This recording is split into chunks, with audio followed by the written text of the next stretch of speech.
Dushyant Chautala deputy CM. यार वो जब अपने बाप, एक बात तो बता। एक मिनट बात सुने, मैं उस खानदान को आज कुछ नहीं मानता जो अपने बाप दादा को, चाचा को, दादी को ठीक ढंग से नहीं बोल सकता। वो क्या है? कुछ भी नहीं है। कुलदीप बिश्नोई जी छछोरिया है, स्टेबिलिटी नहीं है। इनविज तो मस्त आदमी मस्ती में लगा रहता है अपना। कैसे? और लाल खट्टर हमारे सीएम। इसका बस का कुछ है नहीं। आदमी शरीफ है लेकिन बस का कुछ है नहीं। अबे चौटाला क्या का नाम ले है यार, कि खानदानी कोई बात नहीं है। आज जिस प्रकार परिवार खिंडा हुआ है उनका, दादा पोते के बारे में कुछ बोलता है, पोता दादा के बारे में कुछ बोलता है, चाचा कुछ बोलता है। लोग बार बार थोड़ा ही वो करते हैं, पश्चाताप है लोगों के अंदर बहुत ज़बरदस्त। धोखा दिया इस आदमी ने। जो ग्रोवर इसका बाया हाथ था, दाया तो नहीं कहता मैं, बाया हाथ था, उसका जन्मदिन भी खूब मनाता था, खुद बलराज कुंडू ऑर्गेनाइज करता था। इनके आपस में बिगड़ की उस बात के ऊपर भाई तू किसी इंक्वायरी करवा, उसने इसके ऊपर रेड मरवा दी। मनीष ग्रोवर ने, मनीष ग्रोवर जब पीछे रेड लगी थी, ग्रोवर ने लगाई, जो पार्टी मतलब जिसने भी लगाई, उसके हिसाब से ये साइलेंट हो गए। गलत आदमी साइलेंट होगा। मेरे खिलाफ कर लिए सारे मुकदमे, 302 कर लिए, टाटा तक लगा लिए। आनंद सिंह दांगी तो कभी नहीं दबा।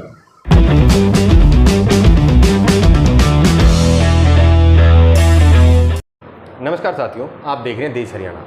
आज मेरे साथ कांग्रेस के बड़े कद्दावर नेता आनंद सिंह दांगी जी हैं।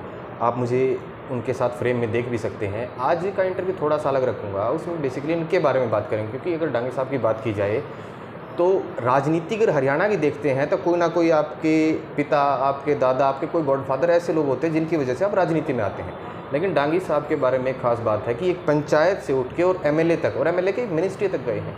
बहुत बड़े नेताओं में नाम आता है। तो इनसे पूछेंगे अब तक की इनकी जर्नी कैसी रही, ये यात्रा कैसी रही, कहाँ जन्म हुआ, कहाँ पढ़ाई हुई, परिवार कैसा है, ये कैसे हैं, ताकि हम इनको जान पाए। ये ही महम की जनता के लिए काम करेंगे। कि मेरा पर्सनली मानना ये है कि आप इंसान को जान लो जो आपके लिए खड़ा है, तो आप समझ पाएंगे कि वो आपके लिए कितना काम कर पाएगा। तो इस कड़ी में मैं आया हूँ महम विधानसभा। दांगी साहब मेरे साथ। नमस्कार साहब। नमस्कार। कैसे हैं साहब आप? बहुत बढ़िया। आपके थोड़े बचपन की बात करूँ मैं, जन्म कहाँ हुआ था? गांव मदीना। आपके गांव मदीना में? जिला रोहतक। इनिशियल शुरुआती पढ़ाई मदीना। कहाँ तक पढ़े आप? मैट्रिक तक मदीना, फिर उसके बाद जाट कॉलेज रोहतक से graduation. Jat college Rohtak graduation किया था। राजनीति में आने का मन कब से बना आपका? क्योंकि जनरली क्या होता है ना, एक लिनेज बन जाती है कि भाई कोई हो तो उसके नाम चलाने के लिए। आपका कैसा? मन की बात नहीं है, ये काम की बात है।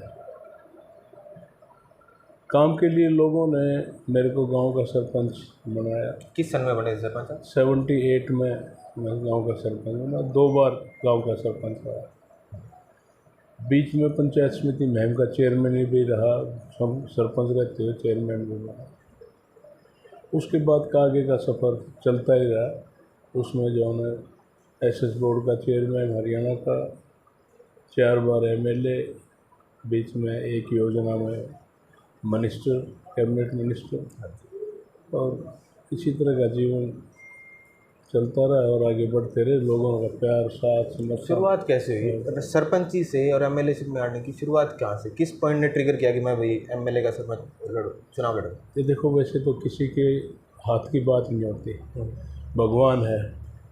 आदमी का कर्म जो होता है उसके हिसाब से, उसकी वर्किंग जो होती है उसके हिसाब से, लोगों की सेवा करने की बात होती है, भावना होती है, उसके हिसाब से लोगों का साथ समर्थन जुड़ता रहता है।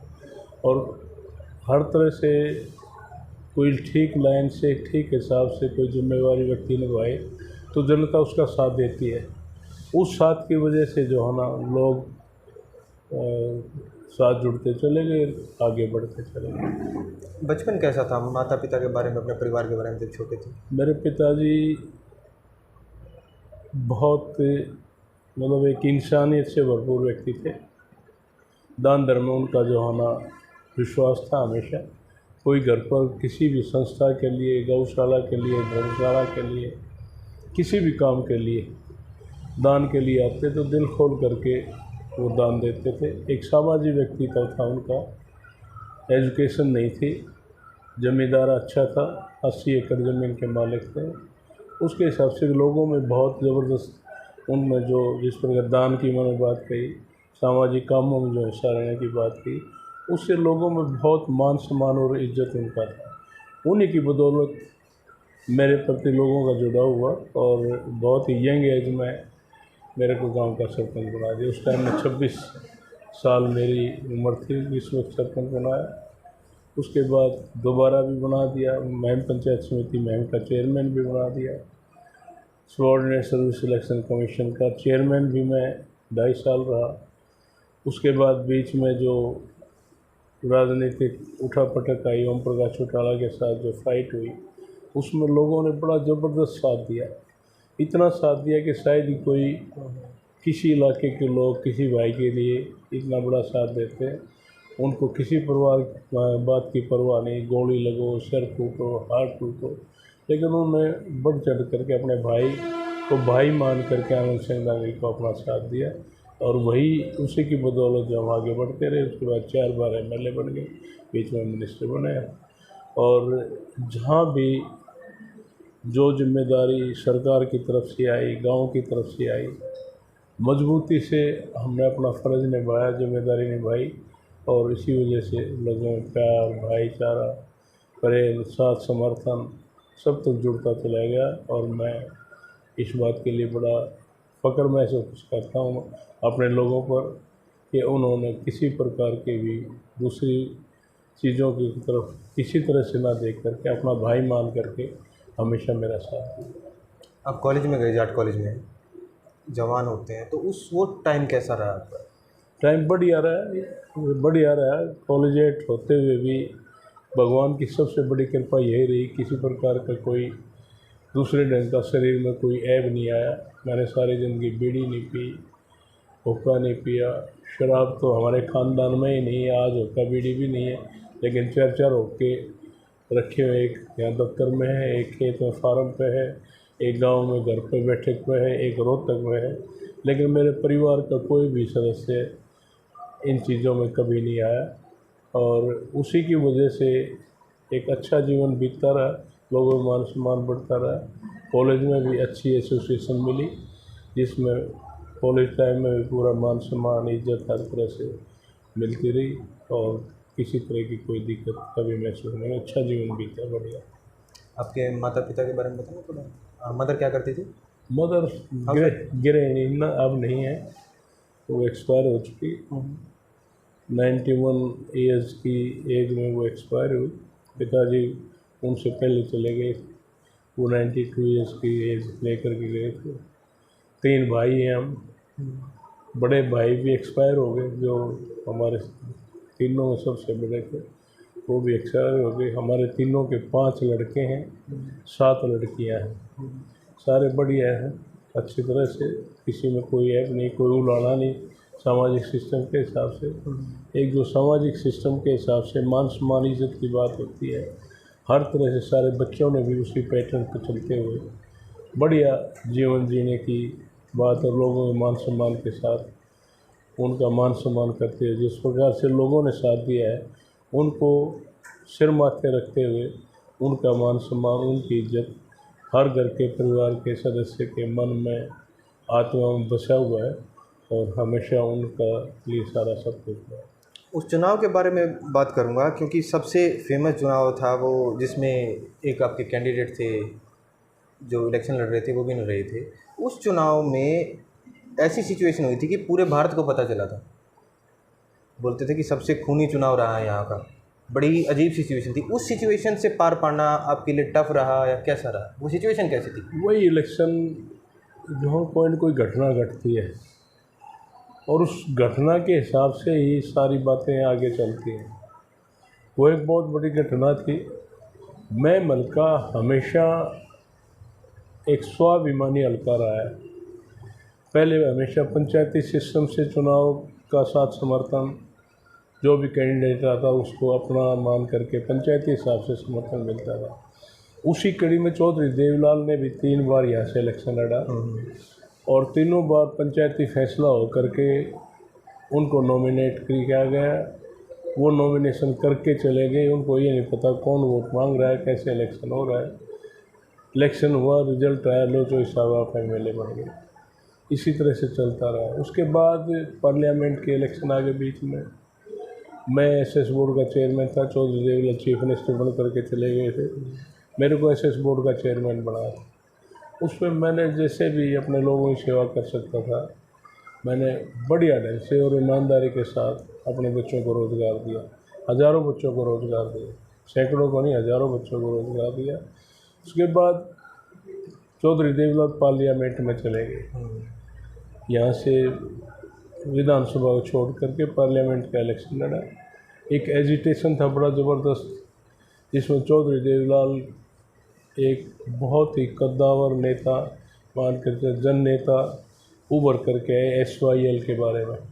SYL का मुद्दा था हमारा, क्योंकि पानी अपना देहाती इलाका है, सब कुछ खेती बाड़ी पर निर्भर करता है और पानी की ज़रूरत सबसे ज़्यादा खेती बाड़ी में ज़रूरत होती है। उस बात को मुद्दा बना करके एजिटेशन लड़ा गया था और उसमें सारा हरियाणा की 36 बिरादरी के लोग चौधरी से देवीलाल के साथ जुड़ करके एक बहुत बड़ा संघर्ष लगा लो, एक मुहिम खड़ी करी।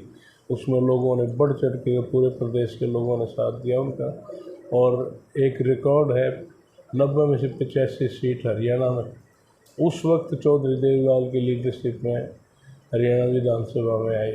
उसमें बीजेपी का भी कोलिशन था, 85 सीट 90 में से जीत करके आए। फिर पार्लियामेंट का इलेक्शन आया 2.5 साल के बाद, तो उसमें चौधरी देवीलाल पार्लियामेंट में जाने के लिए ये एक भाई जो है इतनी लड़ाई लड़ी है, तो ऊपर की राजनीति को भी वो करने के लिए चौधरी देवीलाल ने पार्लियामेंट का इलेक्शन लड़ा। 2 जगह से उन्होंने इलेक्शन लड़ा, सीकर से और रोहतक से। ठीक है। हाँ, फिर रोहतक की सीट छोड़ के सीकर की उन्होंने अपनाई। सीकर से। हाँ, लोगों की आशा अभिलाषा ये थी कि रोहतक से ही रहे, क्योंकि सारा एजिटेशन हरियाणा में चला और हरियाणा को छोड़ करके जाना हर आदमी ने ठीक नहीं माना उसमें। तो चलो जो भी है वो चले गए, सीट खाली हुई। उस वक्त चीफ मिनिस्टर से रिज़ाइन हो गया। उस रिज़ाइन के बाद ओम प्रकाश चौटाला तो चीफ मिनिस्टर बन गए और महम की सीट खाली हो गई MLA की, क्योंकि चौधरी देवीलाल का रिज़ाइन हो गया। उसमें फिर वही पंचायती सिस्टम के हिसाब से मैं बल्कि कि 36 बिरादरी के लोगों ने हमारे धार्मिक स्थल चौबीसी के चबूतरे पर इकट्ठे होकर के ये फैसला कर दिया कि अब की बार आनंद सिंह दांगी हमारे यहाँ से चुनाव लड़ेंगे, हमारे कैंडिडेट होंगे, इंडिपेंडेंट कैंडिडेट होंगे। मैंने उसमें भी ये कहा कि भाई हम चौधरी देवीलाल के साथ लगे हुए हैं, उनका भी आशीर्वाद अगर ले लिया जाए तो और बढ़िया फाइट हो जाएगी और किसी प्रकार की दिक्कत नहीं होगी। यहाँ से उसी पंचायत में से 200-250 आदमी 36 बिरादरी के उठ करके, जो चौधरी आदमी थे, जो इलाके की जो है ना माने हुए आदमी थे, वो चौधरी देवीलाल के पास दिल्ली गए और दिल्ली जा कर के अपना फैसला उनको सुनाने की बात करी। 1 घंटा तो चौधरी देवीलाल उन लोगों के बीच में आए ही नहीं। फिर शोर शराबा सुन शोर करे तो फिर नीचे उतर के आए। नीचे आए तो किस लिए आए हो भाई, उनको पता तो था ही चीफ मिनिस्टर देश के ऊपर प्रधानमंत्री के पद पर जाने की बात आ गई वहाँ पर। उसके बाद जो है ना लोगों ने कहा कि हमने आनंद सिंह दांगी को अपना आशीर्वाद दिया है, वो कैंडिडेट होंगे, आप भी आशीर्वाद दें। चौधरी देवीलाल ने कहा कि मैं इस पंचायत को पंचायत नहीं मानता, मैं आऊँगा, पता करूँगा पंचायत हुई है कि नहीं हुई है। इस गांव पूरे इलाके के 250 आदमी छट करके 36 बिरादरी के चौधरी आदमी, माने हुए आदमी उनके सामने खड़े हैं, तो उसको कहते हैं उसको पंचायत नहीं। उन्हें दिन निश्चित किया था 14 तारीख को मैं आऊँगा और उसके बाद जो है ना वो देखेंगे पंचायत हुई कि नहीं, क्या फैसला है क्या नहीं। वो 14 तारीख आज तक नहीं आई। हाँ, चौधरी देवीलाल नहीं आए, वो टालने की बात थी। हाँ, टालने की बात थी। उससे लोगों में आक्रोश हुआ। फिर दोबारा पंचायत इकट्ठी हुई, उसमें फिर मेरे से पूछा गया कि भाई हालात ये बन गए, चौधरी देवीलाल तो आए नहीं, अब तेरा मन क्या है, क्या करेगा, हमारी तरफ से तू उम्मीदवार है, और तेरे साथ सारी जनता तेरे साथ खड़ी है, अपना फैसला दे दे। फिर मैंने उस टाइम ये कहा था, माँ भाई जब इतनी बड़ी पंचायत है, 36 बरादरी के हज़ारों लोग इकट्ठे होकर के फैसला कर रहे हैं, तो इसमें जो है ना मैं हर तरह से तैयार हूँ, मैं चुनाव लड़ूँगा। आप लोगों ने इतना बड़ा कर करके आप उठ करके गए हो, फिर नहीं तो चाहे कुछ भी हो, चाहे जान जाए चाहे कुछ भी हो, लेकिन इस पंचायत की पगड़ी के लिए मैं चुनाव लड़ूँगा। उस चुनाव में लोगों ने ज़बरदस्त साथ दिया, ज़बरदस्त साथ दिया। इतना साथ कहीं किसी का हो नहीं सकता, रिकॉर्ड है पूरे हिंदुस्तान का, पूरी दुनिया का ही रिकॉर्ड है वो। इतनी बड़ी पावर से देश में प्रधानमंत्री वो लोग हैं, प्रदेश के मुख्यमंत्री वो लोग हैं, सारी शक्ति उनके हाथ में है। हम तो थोड़े से ही हल्के के लोग थे, उसके बावजूद लोगों ने डट करके उनका मुकाबला किया और उस मुकाबले में ये हालात आ गए कि वे आनंद सिंह दांगी निश्चित रूप से जीतेगा, किसी तरह की कोई दिक्कत नहीं है। उस बात को लेकर के उन्होंने एक स्कीम बनाई कि किस तरह से इसको रोका जा सकता है। आप इंडिपेंडेंट थे? मैं इंडिपेंडेंट था, किस तरह से रोका जा सकता है। उन्होंने इलेक्शन वाले दिन पूरी बूथ कैप्चरिंग करवाई, रिगिंग करवाई, इवन ऑफिसर्स भी रंगे हाथों वोटिंग करते हुए पकड़े गए। और जब भी उसके बावजूद भी उनके ये रहा कि भाई इलेक्शन तो ओम प्रकाश चौटाला हारेगा, उन्होंने सब तरह के हथकंडे अपना करके इलेक्शन को ख़राब करने की कोशिश करी। गोलियां चलवाई, फायरिंग हुई, 10-12 आदमी हमारे उस टाइम जो है ना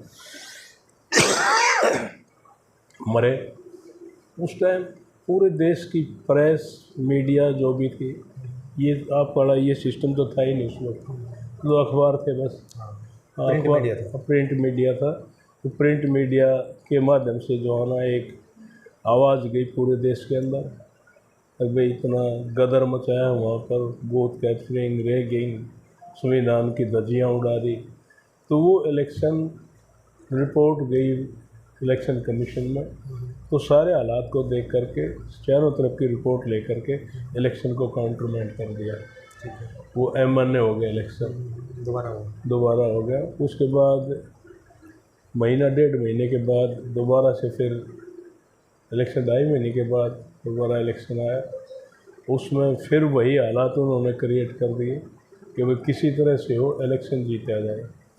पहली बात तो हमारे निशान की बात आई। उस टाइम पहला इलेक्शन था, मेरा शेर का निशान था उस वक्त, शेर। ठीक।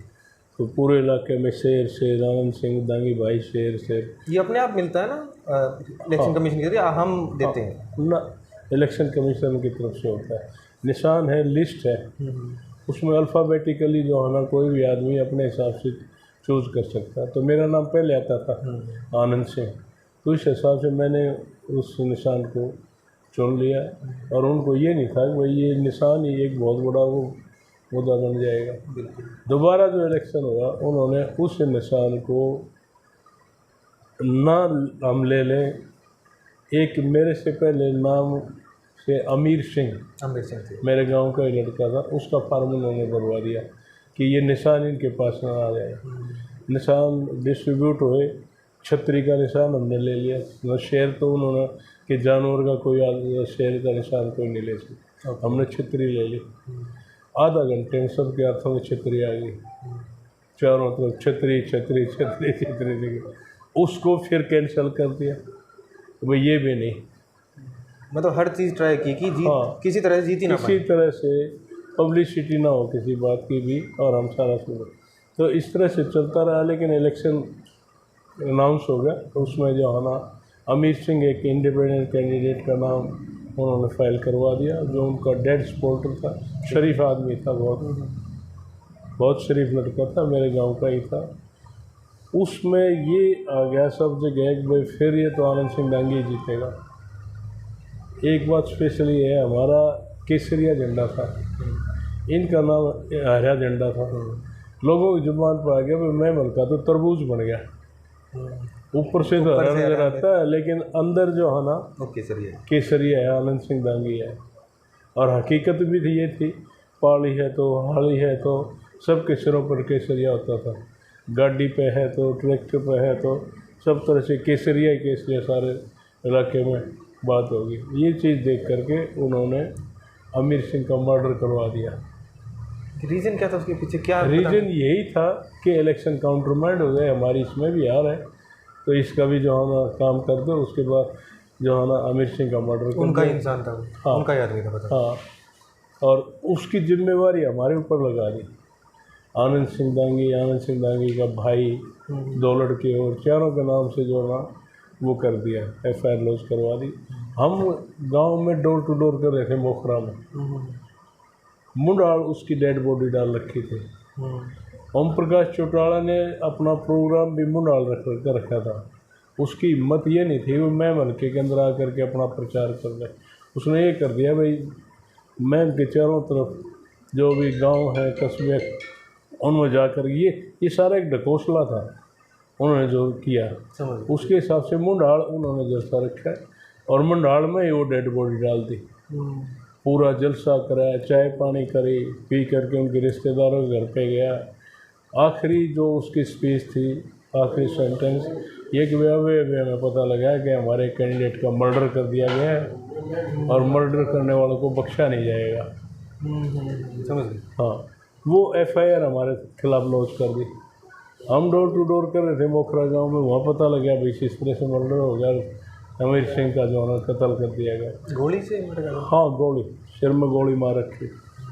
तो उसके बाद इलेक्शन तो रहा नहीं, हम छोड़ करके घर आ गए, इंतज़ार करने लगे भाई आमिर सिंह की डेड बॉडी आएगी, दाह संस्कार पे चलाने। डेड बॉडी आई तो हम ऊपर बैठक में बैठे थे, सारे होंगे 50-40 आदमी उस वक्त। सारे उठ करके वहाँ चलो भाई दाह संस्कार पर चलते हैं। इस बिटवीन 2 पत्रकार आ गए, एक लड़की थी, एक लड़का था, एक हिंदुस्तान टाइम्स था, एक टाइम्स ऑफ इंडिया का। दोनों आके कहने कहाँ जा रहे हो? वह दाह संस्कार पे। आप वहाँ मत जाना भाजी, क्यों? गांव का लड़का है, मर्डर हुआ है, हमारा धर्म फर्ज बनता है, कर्तव्य बनता है। नहीं, आप मत जाना, आपके खिलाफ FIR लॉन्च हो चुकी है और वो मर्डर आपके जिम्मे लगा दिया है। हम दोनों भाई 5-4 आदमी रुक गए, बाकी हमने सब भेज दी, माँ भी तुम जाओ। इस बिटवीन दाह संस्कार हो करके जो है ना, उसने वहाँ जो बरियल ग्राउंड था, शमशान था, वहाँ पर करतार सिंह तोमर था, SP भिवानी, वो था, नकई DIG था। उनको अलग से बुला करके डायरेक्शन दे के गया। लोगों ने सुनी है कि भाई रोहतक जाने से पहले मेरे को समाचार मिलना चाहिए कि हमने कर दिया। समझ। हाँ हाँ, तो वहाँ से वो उसके घर भी नहीं गया, बार की बार जो है ना निकल लिया। उधर से सारी फोर्स जो है ना अपने घर पे गिरफ्तार करने गांव में, मदीना में, ठीक है, गिरफ्तारी के लिए आ गई। हम ऊपर बैठे थे, गली में शोर हुआ कि भाई पुलिस आ गई, पुलिस आ गई। वहाँ पुलिस किस लिए आ गई भाई? लेकिन उन्होंने बताया था कि आपके नाम FIR दर्ज है, तो फिर मैं तो आएगी। तो बारजा होता है ना, जैसे बालकोनी होती है, समझ गए। हाँ, उसमें आकर के मैंने क्या माँ भाई के बात है, वो नीचे से सीधा फायर करतार से। मतलब वो आपको गिरफ्तार करने नहीं आए थे? वो रोहतक जाने से पहले इनकाउंटर दिखा देंगे, इनकाउंटर दिखा के भाई ने मर्डर कराया है तो इसका वो करो, भागते हुए मारे, जैसे हाँ जैसे भी कराया जाए। तो सीधा फायर, वो बाई चांस डायरेक्शन एंगल नहीं बना, इस वजह से हम बच गए। तो जीना था एक अंदर जाने के लिए। जो करतार सिंह SP थे उनकी बात बोल रहे, उन्होंने फायर किया पहला? हाँ यस, उसने फायर करा। तो उसमें जो है ना फिर वहाँ भी तो मामला ख़राब हो गया। हम तो पीछे हट करके ऊपर तीसरी मंजिल पर जा कर के पीछे से निकलने के बाद, तब तक लेडीज़ थी घर पे बाहर बैठी थी, उन्होंने जो है ना जीना था, जीने में अट करके खड़ी हो गई, उन्होंने रास्ता रोका। हाँ, अब वे ना जाए। मेरी वाइफ ने बोल के उसको तोमर को थप्पड़ भी मारा है, इसलिए आराम थोड़ी याद करना आ गया था। नमक हरामी मतलब हमारे रिलेशन में ही पड़ता था गाँव में, समझ गया। हाँ, लेकिन सारे उन्होंने ये कर रखा था भाई तो किसी तरह से जो है, तो हम 3-3 मंजिल कूद करके जो है पीछे से निकल गई, इस तरह से जान बची। उसके बाद 1.5 घंटे तक घर पे दनादन फायरिंग 3 आदमी वहाँ मरे, 10-12 इंजर्ड हुए। जो आपके घर पे फायरिंग चली? हाँ, 3 आदमी वहाँ मरे?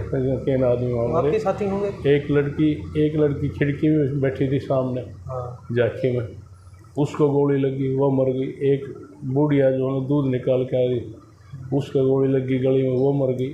एक मेरा पाड़ी था, पशुओं की देखभाल करता था, और उसमें जो है दरवाजे में वहाँ गोली लग के वो मर गया और गली में कईयों को लगी जो इंजर्ड हुए। तो 1.5 घंटे तक दनादन होती रही वहाँ पे। तब तक हम निकल के, लोगों में रोष था बहुत, जो जिसके भी हाथ में काकर भी बच्चे के हाथ में, वो भी पुलिस में मारने के, मतलब अफरा तफरी का माहौल हो गया। और उसके बाद पुलिस ने आ करके अपनी बेल्ट खोल के फेंक दी। अब ऐसा अन्याय, ऐसा जुल्म हम नहीं कर रहे, नौकरी जाओ हमारी कुछ भी हो। इस काम के लिए हमने जो है सारा, हमारे लिए सारे भाई हैं, ऐसा नहीं होना चाहिए। तो उसके बाद फिर जो है ना सुप्रीम कोर्ट में एप्लीकेशन हमारे साथियों ने लगाई। सुप्रीम कोर्ट ने सीबीआई की इंक्वायरी बिठाई और सिटिंग जज सुप्रीम कोर्ट का ना, रिटायर्ड जज, उसको जो है ना कमीशन के रूप में डिप्यूट किया। मिस्टर आनंद नाम से था वो जस्टिस। उसने जो है ना सारी कोशिश कर ली, 3 महीने तक सरकार की तरफ से कोई मदद नहीं दी गई। एक क्लर्क भी जो है ना काम करने के लिए उसको नहीं दिया।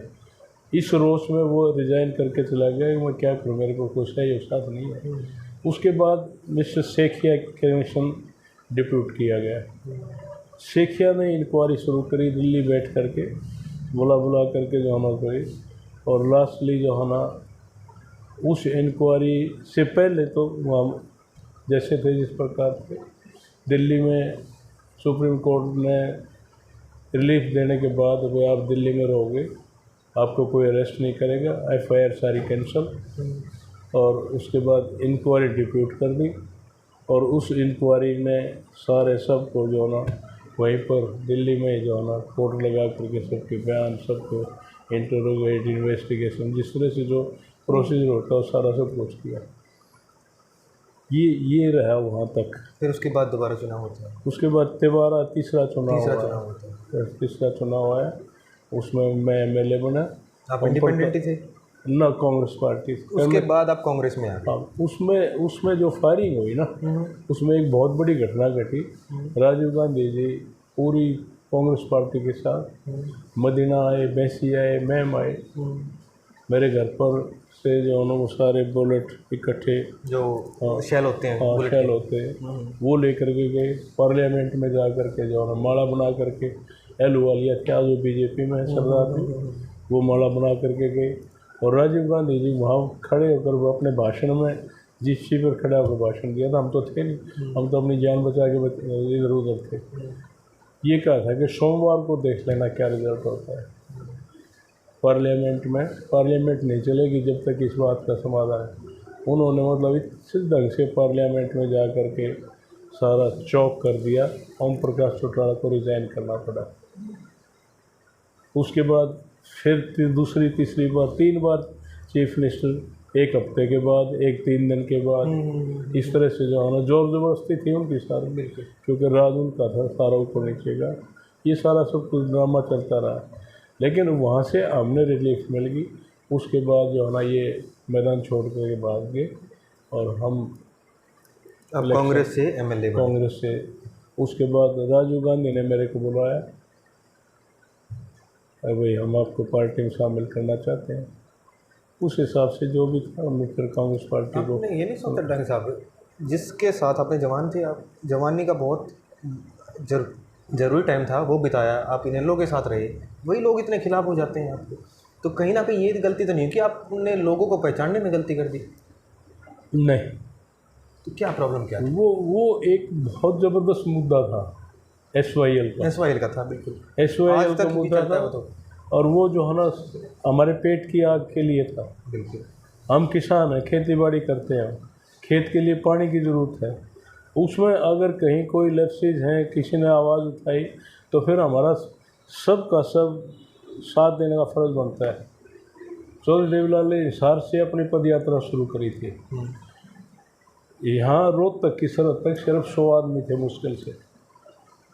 यहाँ से हमने हज़ारों का काफिला उनके साथ खड़ा करा। मैम के जो लोग इकट्ठे, हाँ, यहाँ से हज़ारों आदमियों का काफिला उनके साथ हमने खड़ा करा और उससे जो है ना सारी मुहिम चली। उस बिटवीन में चौधरी बंसीलाल जी चीफ मिनिस्टर बन गए। भजन लाल की जगह पर कांग्रेस ने बंसीलाल को चीफ मिनिस्टर बना दिया। रोहतक में प्रोग्राम था, चौधरी बंसीलाल की रैली थी, इधर हमारी चौधरी देवीलाल की रैली थी। 100 आदमी होंगे जब हम गए चौधरी देवीलाल की रैली में, मुश्किल से। मैं उस वक्त 126 ट्रैक्टर भर करके ले गया था। मैं मिल के लोग, हाँ, और एक ट्रैक्टर में 20-30 86 की बात है, 86 में 126 ट्रैक्टर भर करके ले गया। इन लोगों ने जा कर के वहाँ पर ये दिखाया कि हाँ चौधरी देवीलाल के साथ है। उसमें भी फिर बीच में लड़ाई झगड़े हो गए थे। चौधरी बंसीलाल का भी प्रोग्राम अनाज मंडी में था, हमारा हुडा ग्राउंड में था। तो उनका काफिला आया तो लोगों में आक्रोश तो था ही। उनके साथ उनकी गाड़ी पे भी लाठियाँ बरसाना, उनकी घोड़ा पुलिस थी, उसके भी लठ मारे, सब भाग गए। वो केस भी हमारे ऊपर बन गए। मेरा ट्रैक्टर 3 क्यों बनते थे आपके ऊपर केस? मैं अगवानी करता था, काम करता था। अगवानी करते थे? काम किया हमने। ठीक है। आपने चौधरी देवीलाल को ताकत दी हमने ज़बरदस्त। यही मैं बात करने लगा हूँ। देवीलाल, बंसीलाल और भजनलाल, तीनों का नाम हमारे हरियाणा के इतिहास में बहुत अच्छे उसमें लिखा जाता है। हालांकि जो छाप की बात आती है तो देवीलाल जितनी छाप कोई छोड़ नहीं पाया, लेकिन मैं नहीं जानता। आपने उन लोगों को देखा है काम करते हुए, उनके बारे में आप जानते हैं, तो तीनों के बारे में कुछ बताएंगे? भजनलाल कैसे थे, देवीलाल और बंसीलाल। अगर इन तीनों में से मैं आपसे पूछूं कि डांगे साहब 10 में से किसे कितने नंबर देंगे? देखो, संघर्ष की जहाँ तक बात है, एक आवाज़ उठाने की जहाँ तक बात है, हक की लड़ाई लड़ने की जहाँ तक बात है, लेकिन वो हक आज तक हमें नहीं मिला। एसवाइल का जो भी था वो आज तक नहीं मिला। वो एक सबसे बड़ा मुद्दा था। उस मुद्दे के हिसाब से चौधरी देवीलाल इतने पावरफुल, मतलब जन नेता बने। चौधरी बंसीलाल इतने नहीं बन पाए, भजनलाल नहीं बन पाए, लेकिन चौधरी देवीलाल ने जो लड़ाई लड़ी उसका कोई मुकाबला नहीं है। 85 सीट का रिकॉर्ड मेरे ख्याल से टूट भी नहीं पाएगा। नहीं टूटेगा, कभी भी नहीं टूटने। 82 तो इनेलो की थी, 3 ही थी भाजपा की मेरे ख्याल से, 3 या 5 थी, 5 थी, मतलब 80 के करीब तो थी ही थी। हाँ, ऐसा ही। अच्छा, अब आपके हल्के की बात करेंगे थोड़ी सी। 2019 में आप चुनाव हारते हैं, आपके हिसाब से क्या कारण थे आप 2019 में हारे? कई कारण थे। जैसे कि हमारा चुनाव होता है शराफत का, इंसानियत का, क्योंकि हमने जीवन देखा है और उस जीवन में लोगों ने जिस प्रकार से साथ दिया है वो एक रिकॉर्ड चीज़ है। उस साथ के मुकाबले में राजनीति कुछ भी नहीं है। मैं उसको हर तरह से प्राथमिकता देता हूँ। आनंद सिंह कुछ है तो लोगों की वजह से है, लोग नहीं है तो आनंद अकेला घूमता रहो, कुछ नहीं है। हर किसी राजनीति के लिए, सबके लिए ये बात है, सीधी सी बात है। और फिर उसमें आज तक का रिकॉर्ड है, मैंने बहुत इलेक्शन लड़े, 2 पंचायत सरपंची के लड़े, चेयरमैन के लड़े, 3 इलेक्शन चौधरी देवीलाल के लड़े, 4 इलेक्शन चौधरी भूपेंद्र सिंह हुड्डा के लड़े, 4 इलेक्शन दीपेंद्र के लड़े, 7 इलेक्शन अपने लड़ लिए। लेकिन रिकॉर्ड है, 1 बूंद शराब और 1 पैसा मैंने वोटर को कभी नहीं, ना मेरे से किसी ने मांगे और मैंने देने नहीं। मैंने ईमानदारी की राजनीति करी है, 1000% ईमानदारी के साथ राजनीति करी। 45 साल की राजनीति है, उसमें सब तरह के रास्ते देख लिए, एमएलए के भी, मिनिस्टर के भी, चेयरमैनशिप के भी, सरपंची के भी, सब तरह। कोई 5 सबसे ज़्यादा मजा किसमें? आप सरपंच रहे, सरपंची भी बहुत सारे लोग हैं कि मैं सरपंच बनना चाहता हूँ, किसी के लिए सपना। आप सरपंच रहे, एमएलए रहे, आप मिनिस्टर रह लिए, आप चेयरमैन पंचायत समिति रहा है, एसएस बोर्ड का। सबसे ज़्यादा किसमें लगा कि हाँ भाई ये चीज़ अच्छी है सबसे, अगर कंपैरेटिवली कि आपको अंतरात्मा से एक सुकून मिला हो, सेटिस्फेक्शन की ये काम मुझे? अंतरात्मा की बात ये है कि मैंने जिस प्रकार से अपने हल्के के लिए काम किया है, अपनी जिम्मेदारी निभाई है, उससे मुझे सुकून महसूस मिला है, क्योंकि लोगों ने मेरे लिए जान दी है। इस हल्के के लोगों ने बड़ी कुर्बानी दी। आपके तो लिटरली मरे हैं, मतलब सब कुछ, जिस तरह से जो भी, जिस तरह भाई दूर उठ सकता है, लेकिन लोगों ने इस तरह से जो साथ दिया है वो कभी भुलाया नहीं जा सकता। इसलिए मैं ये मान करके चलता हूँ कि मैं इनके लिए जितना भी किया जाए वो थोड़ा है, जिस प्रकार से लोगों ने साथ। बात कर रहे थे 19 में हार के असली कारण क्या रहे फिर आप? हार का कारण मैं धन बल आ गया, पैसा अनाप शनाप की बातें आ गई, धन बल का सबसे ज़्यादा प्रयोग रहा, वो किसी भी मीन्स में जो होना समझ आ गया वो सारा तरीके होते हैं ना, आप किसी को डायरेक्ट ना देके इस तरह से दे दो और कि पता ना। एक कारण ये था कि पूरे 90 सीटों पर हरियाणा में इन लोगों ने कोई कैंडिडेट खाली रखा हल्का तो मैम रखा, मैम से कोई कैंडिडेट नहीं दिया। वो जितनी 5, 7, 10 हज़ार वोट थी वो सारी उधर बलराज की तरफ डाइवर्ट हो गई। एक डुप्लीकेट कैंडिडेट था, इंडिपेंडेंट भी बीजेपी का भी, बीजेपी ये बात तो जाहिर थी, मैं बता दूं, इंटरव्यू किया मैंने उनका, ये बात तो जाहिर थी कि उनका जो मेन था कि मैं बीजेपी में ही जाऊँ, हाँ, ताकि कोई अच्छी जगह मिल सके और उनके कहने का था मैं कुछ काम कर सकूं। ये उनका था कि बीजेपी में जाना उनका तकरीबन ये था कि जाएंगे। फिर क्यों नहीं गया? जाकर के दुष्यंत भाई साहब चले गए ना, जगह नहीं रही ना। तो इतनी बड़ी चीज़ थोड़ी है बलराज कुंडू को दुष्यंत का मुकाबला करें। उसके दादा हैं, बाप हैं, राजनीतिक फैमिली जो कभी से हमेशा से ही चली आ रही है। उस लेवल का बलराज कुंडू कहाँ हो गया, कैसे हो गया? पैसे के बल पर मिनिस्टर बनना चाहता था, पैसे के लिए ही मिनिस्टर बनना चाहता था। कौन नहीं बनना चाहेगा मिनिस्टर? बनना तो कहने के लिए आप भी बनना चाहते हैं, लेकिन बात है ना कि आप क्यों बनना चाहते हैं। हाँ, एक तो पैसे कमाने के लिए बनना चाहते हो, और एक आप लोगों के लिए काम करना चाहते हो। एक मेरे पास मतलब 100% इंफॉर्मेशन है इसके परिवार से ही।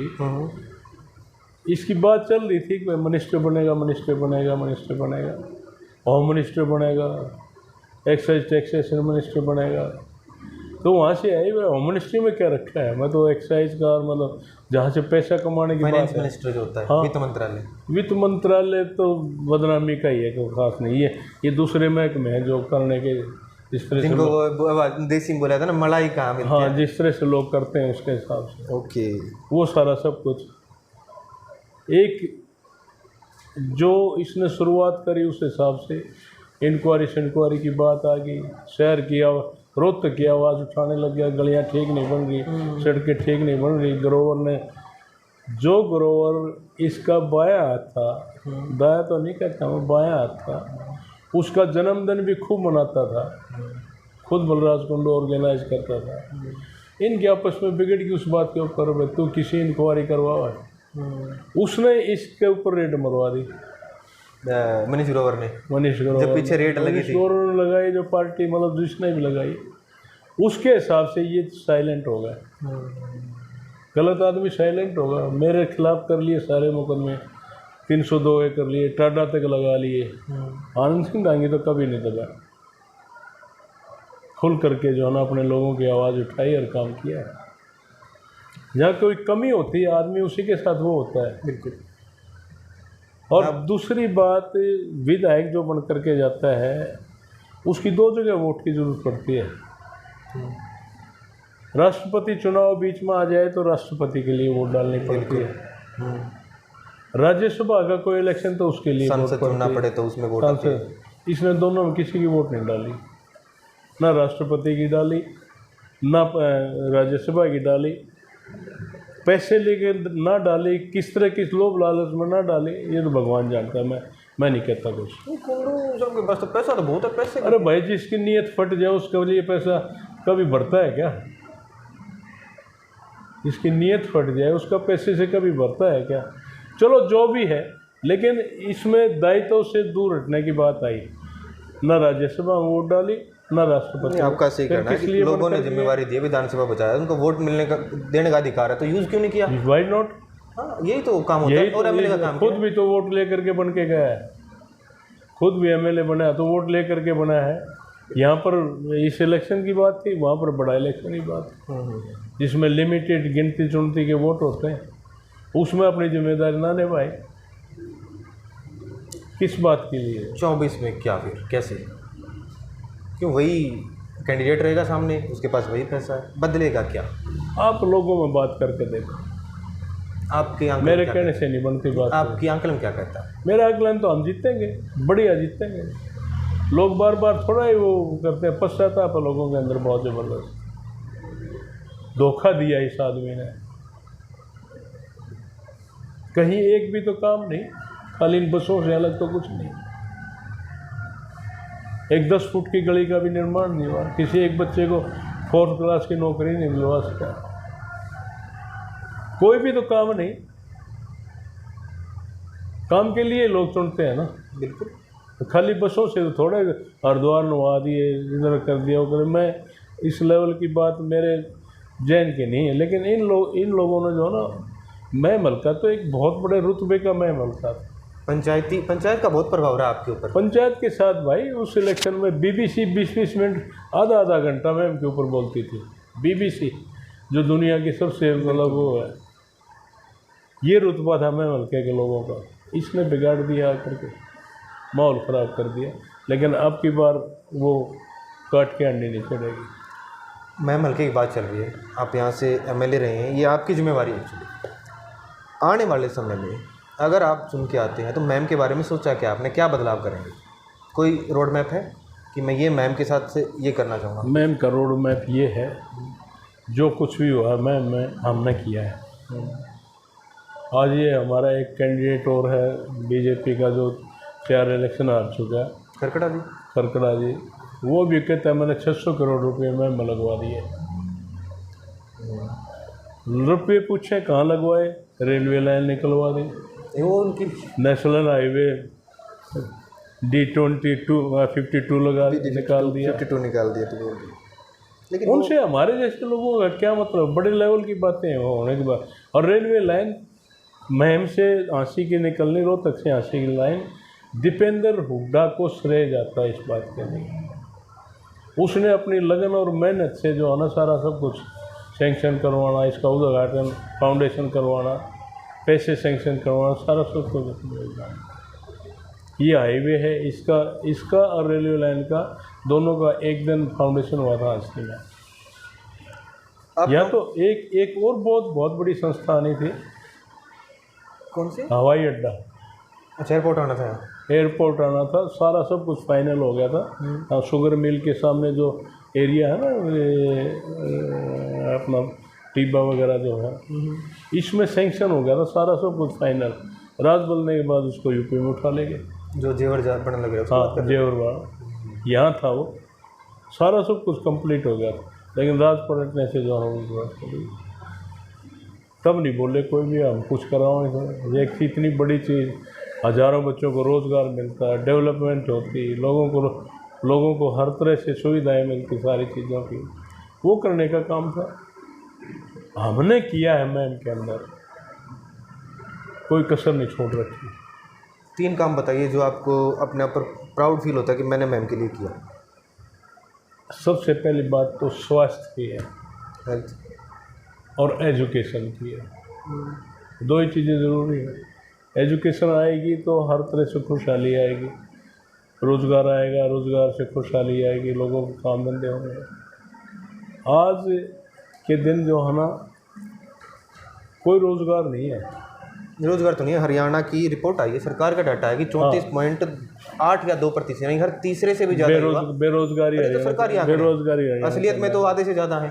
और हमारा राज था चौधरी भूपेंद्र सिंह हुड्डा चीफ मिनिस्टर के, उस वक्त कोई लिस्ट निकलती थी तो लिस्ट ये देखते थे भाई कोई बच्चा देखना कोई रह तो नहीं गया सिलेक्शन के बगैर। और आज ये ढूंढना पड़ता है कि कोई आया कि नहीं आया देखना। असल तो कोई निकलते नहीं, कोर्ट में उलझ करके खड़ी हैं, कहीं पेपर लीक, कहीं कुछ, किसी तरह से भी सारा मामला वो ठप पड़ा है सारी चीज़ों का। महंगाई बेअंत। हमने हर गांव में स्कूल को अपग्रेड किया है। बड़े गांव में दोनों स्कूल, हाई स्कूल ना, +2 के स्कूल, लड़कियों के अलग, लड़कों के अलग, 3 कॉलेज आज मैम के अंदर। मैम का कॉलेज भी कांग्रेस के राज में बना था, हमारे राज में नहीं, कांग्रेस के राज में बना था। लेकिन इसको एक्सटेंशन सारी फैसिलिटीज़ की हमने आने के बाद जो ना सारा जो भी डिमांड आई, साइंस की आई, साइंस ब्लॉक की आई, एडिटोरियम की आई, सारा मतलब जो भी एक अच्छी संस्था में सारी सुविधाएँ होती हैं वो सारा हमने किया है। 3 ऐसी चीज़ें बताइए जो महम के लिए आज की ज़रूरत है, यानी कि आने वाले समय में ये चीज़ें होनी ज़रूरी है। जैसे आपने बताया शिक्षा स्वास्थ्य के ऊपर काम हुआ, किन चीज़ों के ऊपर काम होना जरूरी है या बाकी है? वही 3 चीज़ तो मैं बताने लग रहा हूँ। इनके ऊपर ही काम करेंगे। हेल्थ, और तो हमने कोई कसर ही नहीं छोड़ रखी। अगर कहीं कमी है, जैसे आज हमारा हॉस्पिटल है, जनरल हॉस्पिटल है मैम का, डॉक्टर नहीं है, मशीनरी नहीं है। जो हमने अरेंज किया था वो भी उठ करके चली गई। जनरल हॉस्पिटल हमने बनाया है, CHC मदीना में हमने बनाई है। लगभग सारे बड़े बड़े गांव में PHC हमने बनाई है। और उनके अंदर डॉक्टर्स नहीं है। डॉक्टर चाहिए, डॉक्टर के बगैर हॉस्पिटल क्या है? ये बिल्डिंग खड़ी है, इसका क्या? बिल्डिंग का कैसे क्या फर्क पड़ता है? ये सारी चीज़ें हैं। हर गांव में स्कूल, जैसे मैं कह रहा हूँ, मतलब मूलभूत सुविधा तो आगे बढ़ने के लिए एजुकेशन ही है। बिल्कुल। उस एजुकेशन के लिए लड़कियों के अलग स्कूल हैं, लड़कों के अलग तो स्कूल हैं, +2 के स्कूल हैं। कोई गांव मतलब खाली नहीं जहाँ पर जो है ना कोई डिमांड हो, तो हमारा स्कूल +2 का बनवाया जाए, मैट्रिक का बनवाया जाए, मिडिल का बनवाया जाए, सारे सब कुछ। जहाँ पर बिल्डिंग ख़राब होगी तो वो बिल्डिंग हमने बनाई है। सड़कों का जाल पूरे हल्के के अंदर, आप किसी भी गांव में जाओगे तो कहीं दूसरे गांव में जाना तो ये नहीं कि मैं दूसरे गांव को घूम कर सीधा डायरेक्ट कहीं से भी निकल जाए। एक के गांव पर 6-6 सड़कें लगती हैं, और सड़कें भी कम से कम 18 फुट चौड़ी हमने बना रखी है। अब कांग्रेस की बात करूँगा थोड़ी। हाँ। कांग्रेस में बहुत पहले से जुड़े हैं। आज के दिन हरियाणा में कांग्रेस के कहा जाता है, लोग कहते हैं कि 2 धड़े बट गए हैं। एक तो यहाँ, एक वहाँ। शैलजा जी हो गई, सुरजेवाला साहब हो गए, किरण जी हो गई, वो वहाँ रैली करते हैं। और वो कोई बात नहीं, कोई बात नहीं, कोई ख़ास बात नहीं है। ये तो एक परिवार में थोड़ी बहुत आपस में हो जाती है, लेकिन सब हम एक हैं। कांग्रेस पार्टी के लिए सब एकजुट होकर के काम करने लग रहे हैं, और थोड़े से समय के बाद ये आपको ये महसूस होगा कि हम सब एक हैं। एकजुटता के साथ कांग्रेस पार्टी को मजबूती देने के लिए सब इकट्ठे हैं। साहब, आपके मन में नहीं आया कि मैं CM बन जाऊँ? ना, मैं कर्म में विश्वास रखता हूँ। तो कर्म वहाँ ज़्यादा किया जा सकता है ना? मैं कर्म में विश्वास रखता हूँ, भगवान पे विश्वास रखता हूँ, कर्म में विश्वास रखता हूँ। उसकी जो भी है उसके हिसाब से करता हूँ। मैं जहाँ होता हूँ अपने हक की लड़ाई लड़ता हूँ, अपने इलाके की लड़ाई लड़ता हूँ, एक हाई कैरेक्टर के साथ लोगों की सेवा करता हूँ। एक पत्रकार ने मेरे से पूछ लिया एक दिन आपसे की तरह से, मैं शहर में बैठा हुआ तो वहाँ पर बलदांगी पैसे खर्च नहीं करता इलेक्शन में, सबसे ज़्यादा धनी है लेकिन पैसे खर्च नहीं करता। मैं पैसे का धनी नहीं है आनंद सिंह दांगी। 1000% ईमानदारी से लोगों का सेवा करिए। एक गिलास पानी की ये नहीं कह सकता मैं क्यों। चरित्र का धनी है वो। आनंद सिंह चरित्र का धनी है, ईमानदारी का धनी है, इंसानियत का धनी है, अपने हक हकूक़ के लिए लड़ाई लड़ने का धनी है, अपने लोगों में मान सम्मान करने का धनी है। ये धन है सबसे बड़ा, और इसके बाद तो सारा छोटे रह जाता है। अब आखिरी राउंड, मैं आपको कुछ हरियाणा के और हमारे भारत के राजनेताओं के नाम लूँगा। आपके मन में उनके बारे में सबसे पहले क्या ख्याल आता है वो बताइए, ठीक है साहब? पूछ ले भाई। ओम प्रकाश चौटाला। क्या बताऊँ इसके बारे में? क्या आता है वो, क्या मन में आता है? नेता कैसे हैं, इंसान कैसे हैं, जिस तरह भी? कुछ भी नहीं है। नेता अगर नेतागिरी कहीं कुछ होती तो ये हालात थोड़े बनते हैं। आपको क्या लगता है जो हरियाणा प्रदेश के हालात बने इनके, जो पार्टी 85-90 के करीब पहुंच जाती है वो एक के लिए स्ट्रगल करती है, क्यों? वो उनसे पूछो। नहीं, आपका आकलन क्या कहता है? मेरा आकलन ये है कि खानदानी कोई बात नहीं है। आज जिस प्रकार परिवार खिंडा हुआ है उनका, दादा पोते के बारे में कुछ बोलता है, पोता दादा के बारे में कुछ बोलता है, चाचा कुछ बोलता है। जिस व्यक्तित्व के साथ सारा हरियाणा एकजुट होकर के जहाँ खड़ा था, और आज ये हालात है कि सब कुछ खत्म, बर्बाद, जबान भी कंट्रोल नहीं, गंदे बोलते हैं, सारा हरियाणा तने खा लिया, यहाँ तक की बात आ गई। मतलब हरियाणा खाने में तो सारे के सारा का रोल है। उनका कार्यक्रम ही एक सूत्री काम ये रहा कि भाई किस तरह से पैसा इकट्ठा करा जाए, और वही आज चल रहा है। भूपेंद्र सिंह हुड्डा। भूपेंद्र सिंह हुड्डा जैसा नेता बहुत कम है। ये नहीं कि हम उस पार्टी में हैं और हम साथ हैं सारे के सारे। उस आदमी में इंसानियत है, जो कहता है वो करता है। और जो विकास हरियाणा प्रदेश का भूपेंद्र सिंह हुड्डा में ने ऑलराउंड डेवलपमेंट दी है, इसके बराबर कोई नहीं है। कितने मेडिकल कॉलेज खोले, इंजीनियरिंग कॉलेज खोले, आर्ट एंड क्राफ्ट के कॉलेज खोले, इंस्टीट्यूशन मतलब सारे इंस्टीट्यूशन के मामले में मानता हूँ कि इतने सारे इंस्टीट्यूशन उनकी सरकार में, ये गवर्नमेंट की बात। पूरे प्रदेश में। और एक ढाणी भी ऐसी आपको पूरे हरियाणा में नहीं मिलेगी जिसमें भूपेंद्र सिंह हुड्डा के राज में छोटा बड़ा कोई काम, चाहे एक गली बना दी ना बनाई। लोग कहते हैं भूपेंद्र सिंह हुड्डा के राज में चमका, हरियाणा नहीं रोहतक चमका। ना, गलत बात है। रोहतक की बात यह है कि रोहतक एक खंडर था रोहतक। बिल्कुल था, मैंने 2008 में। और उस खंडर को बनाने में सभी राजनेताओं का हाथ, चाहे वो चौधरी बंसीलाल हो, चाहे चौधरी भजन लाल हो, चाहे ओम प्रकाश चौटाला हो, चाहे देवीलाल हो, कोई भी किसी ने इसकी तरफ ध्यान नहीं दिया।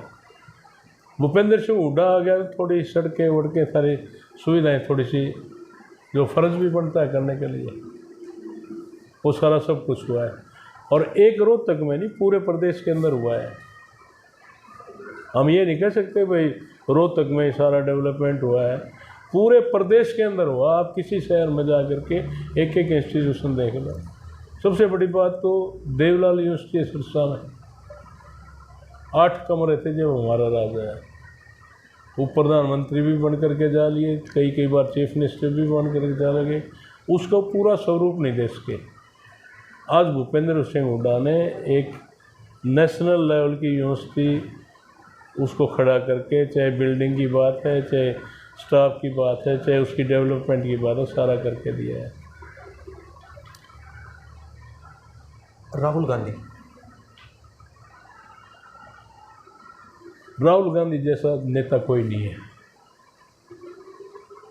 ये इन्होंने एक साजिश के तहत राहुल को पप्पू है ये, क्योंकि सबको नज़र आता है कि एक आदमी सामने खड़ा होकर के कोई बात कर सकता है, कोई आवाज़ उठा सकता है, सच्चे हिसाब से बोल सकता है, तो पूरे देश में एक राहुल गांधी है जो किसी प्रकार का डर नहीं मानता। अबे चौटाला क्या का नाम ले है यार। रणदीप सिंह सुरजेवाला। रणदीप ठीक है, क्या आपकी पार्टी इंटेलिजेंट लड़ना ना, पार्टी में चाहे कोई हो चाहे ना हो, पार्टी का क्या मतलब। इंटेलिजेंट लड़का है, बहुत मेहनती है, सारा सब कुछ जो है ना ठीक ढंग से सारा करता है। दुष्यंत चौटाला डिप्टी सीएम यार, वो जब अपने बाप, एक बात तो बता, एक मिनट बात सुने, मैं उस खानदान को आज कुछ नहीं मानता जो अपने बाप दादा को, चाचा को, दादी को ठीक ढंग से नहीं बोल सकता। वो क्या है? कुछ भी नहीं है। जिनकी वजह से, जिनके नाम से आज सारा सब कुछ प्रदेश को खाने लग रहे हैं वो लोग, उनको बेइज्जत करने लग रहे हैं सामाजिक हिसाब से। क्या रह गया? वो कुछ नहीं है।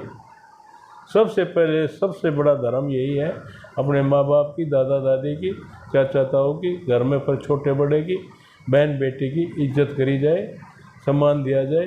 राजनीति कुछ भी चलती रहे, लूटते रहो, बर्बाद होते रहो, लेकिन मान सम्मान इज्जत रखना सबका फर्ज बनता है। वो आपस में एक दूसरे प्रति जो शब्द बोलते हैं वो सामाजिक सिस्टम नहीं है, वो किसी क्रम के नहीं। मनोहर लाल खट्टर हमारे सीएम, इसका बस का कुछ है नहीं। आदमी शरीफ है लेकिन बस का कुछ है नहीं, लेमैन है, अपना फैसला कोई ले नहीं सकता, सारा सब कोई ऊपर से चलता है, सब कुछ ऊपर से चलता है, नीचे कुछ नहीं। अनिल विज मस्त आदमी मस्ती में लगा रहता है अपना। कैसे? अनिल विज के बारे में मैंने खास बात देखी, किसी भी पार्टी का लीडर हो उनके बारे में नेगेटिव कम आता है। उनको कोई ऐसे नहीं बोलता कि नहीं भाई ये अच्छा नहीं है, इसने ये नहीं किया, वो नहीं किया। अनिल विज को तो फिर भी चाहे तो मजाक में टाल दो, चाहे उनको प्रेज करके छोड़ दो। नहीं, मजाक में ही है, प्रेज कोई नहीं है। प्रेज नहीं है ना, प्रेज क्या है? रोज़ाना लड़कियों से बलात्कार होने लग रहे हैं, रोज़ाना जो है ना चोरी डकैती मर्डर सब कुछ। जितना एडमिनिस्ट्रेशन आज ढीला कभी हुआ ही नहीं, देखा ही नहीं कभी भी।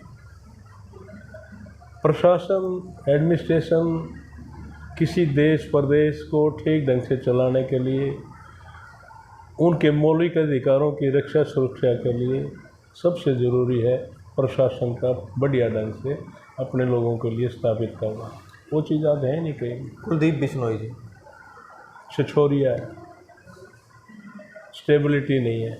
आपके साथ में तो थे पहले, आपके साथ मेरे साथ तो सारे ठीक है, लेकिन छिछोरापन है, मेच्योर नहीं है, मेच्योर पॉलिटिशियन है। मेच्योर पॉलिटिशियन नहीं है। कोई ऐसा पॉलिटिशियन चाहे छोटा हो चाहे बड़ा और हो, बोल लो कोई का नाम। और बड़े कौन रह गए साहब? अच्छा हाँ, ये है।